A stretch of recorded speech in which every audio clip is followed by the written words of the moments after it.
Hey all. So, this is another off-season war. As you can tell, I'm bringing in She-Hulk again. I am also testing Tigra this time because, in addition to slow turning off the Unstoppable, another thing that works really well against Unstoppable armor is preventing the buffs in the first place, and that's something that Tigra is particularly good at. Also brought the Jabari synergy to allow her to nullify, but for the most part, we're concerned with stopping the armor ups in the first place and just sidestepping the node. So we back off right at the beginning in case the armor ups that he starts with cause the unstoppable. Didn't happen here, but you want to be aware of it. And then we manage to land that heavy before the timer comes back, but it would not have been smart to throw it if he had waited a little longer and we had potentially been looking at that heavy landing just after the armor up came up.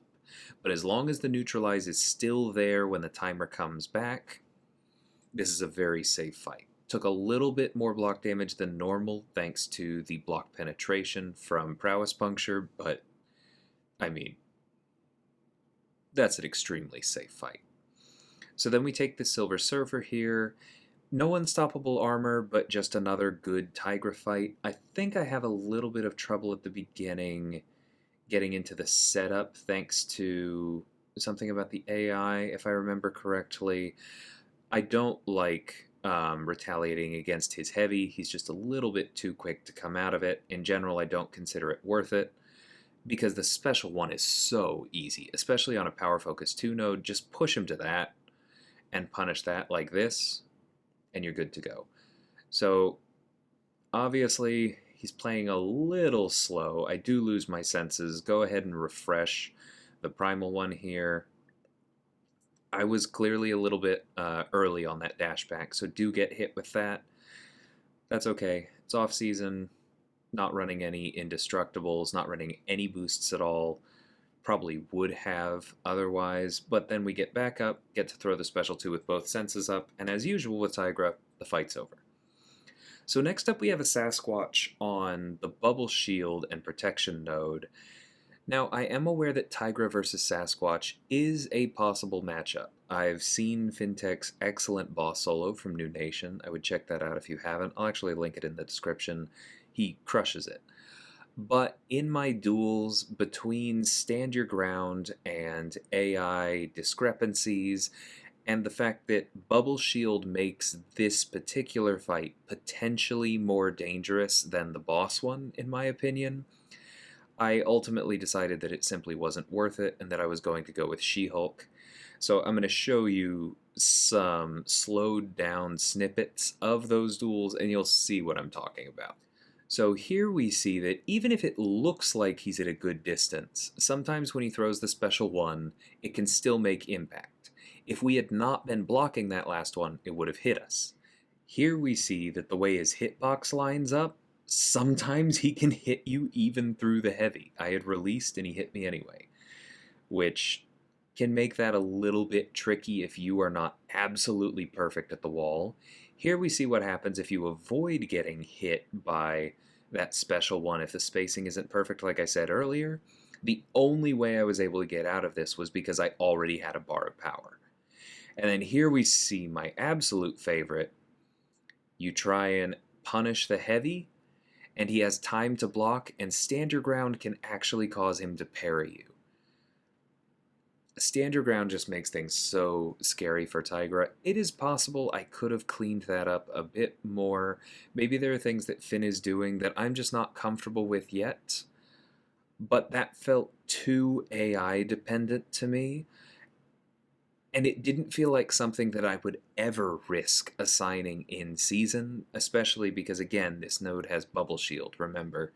So ultimately, I decided to not bother with that and test the more realistic counter of She-Hulk. So let's take a look at how that fight looks.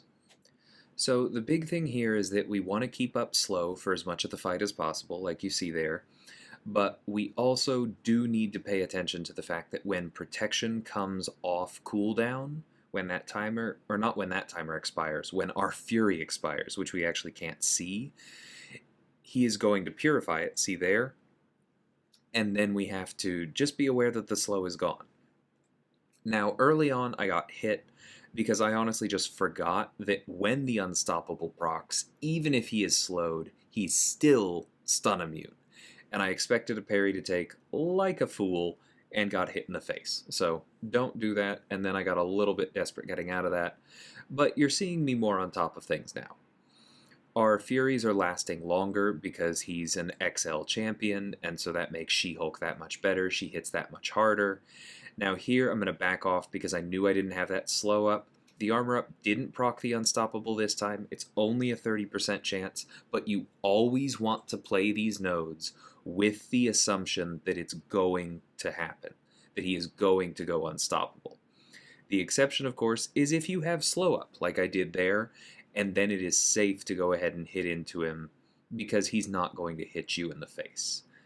So that was a little risky. That's still something I'm getting a little bit used to in the Sasquatch matchup. It is possible, although unlikely, that he would have had time to recover from that heavy and immediately throw the special one into my face without me landing the heavy of my own and getting the slow back up.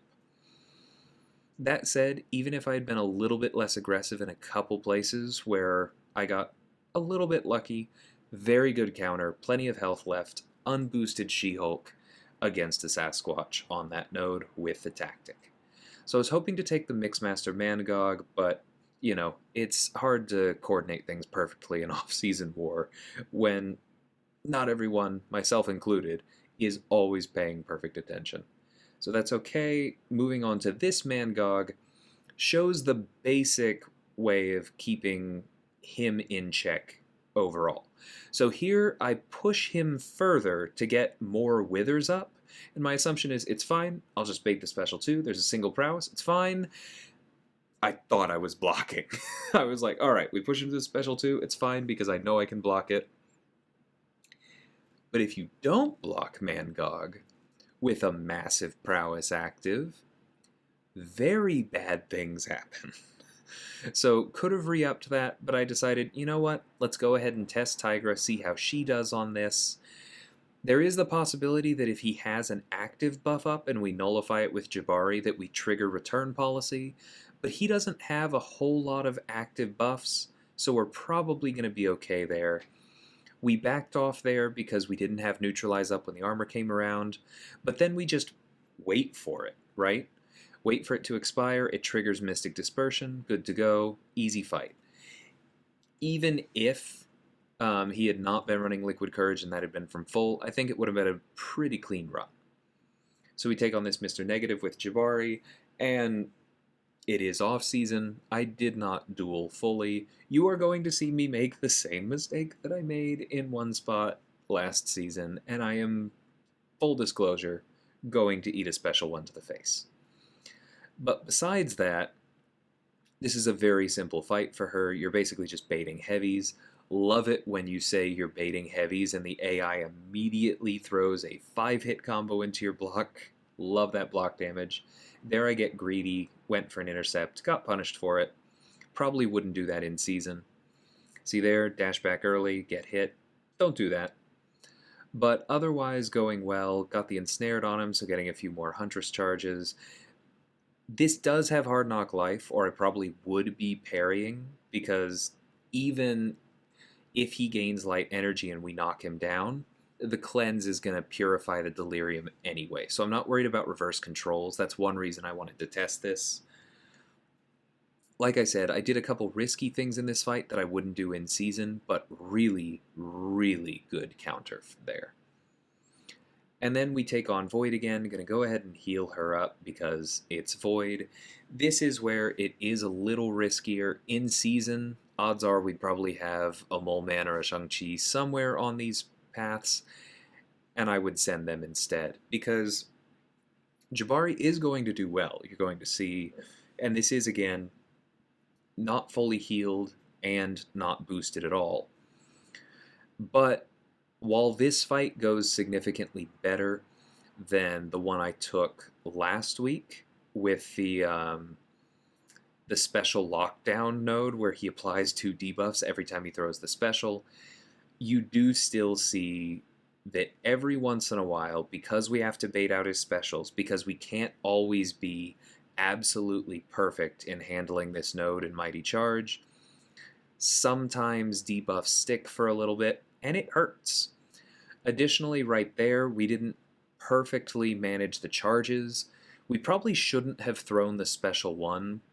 If I were taking this in season, I would probably want somebody to throw a House of X pre-fight on him so I would have better control of my Hunter charges, or Huntress charges. And that way I wouldn't go into the hunt when I didn't have a bar of power and was unable to access the Giant Fury. Because if I had had access to that Giant Fury, then this fight would have been over by now. Additionally, we would have had a really easy time getting an Intercept and removing the protection node and getting the big Fury from that if Jabari were awakened even once, because then trying to gain a Huntress charge while in the hunt gives her a counterpunch like Killmonger. Yeah. If she were awakened, if I had a House of X, if we were actually coordinating this in season, I actually think this would be an extremely good option if we weren't able to fit a Mole Man, but because of what you're seeing right there, where there is a little bit of time where that debuff sticks because we're otherwise being aggressive, she wouldn't necessarily be my first choice. But I am still glad that we got to test this particular fight. Ugh, that armor break hurts. House of X would really help here if we were able to just freely parry and not worry about Mighty Charge, because our health is starting to get low. But for all the reasons I outlined, still a decent counter, just not going to be the first one I go with, ever. Like I said last week, she is a bit fragile. So here we have the new Node 48. They've taken Rage off of it and added a few other things that you have to worry about. Basically, what this means is that you're just going to have specials and heavies readily available, because whenever the opponent has a buff end on them, whenever you nullify one, if you don't have that heavier special, then they're going to falter you, and bad things can happen there. So that first shock there really hurts. If I were doing this in season, probably would look for a Reed pre-fight to try and blunt the first shock, that debuff siphoner. But then we're keeping all of the subsequent armor ups off her. So we don't have to worry about triggering return policy because there's nothing to nullify. We can easily counter his special one. Really, really good counter there. There are others. Claire would do really well there.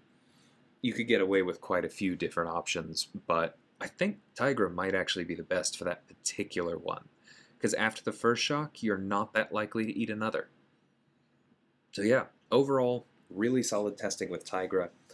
I'm going to be careful assigning her this season, because the existence of the Stand Your Ground mastery and the fact that the AI does not seem to be playing terribly nice with her lately just means that in places she's going to be risky, and I don't want to push her into a fight where it would be potentially risky, at least for my skill level. I'll give that caveat, just so that I can feel fancy and cause a death. That's stupid. That's not how we do war up here.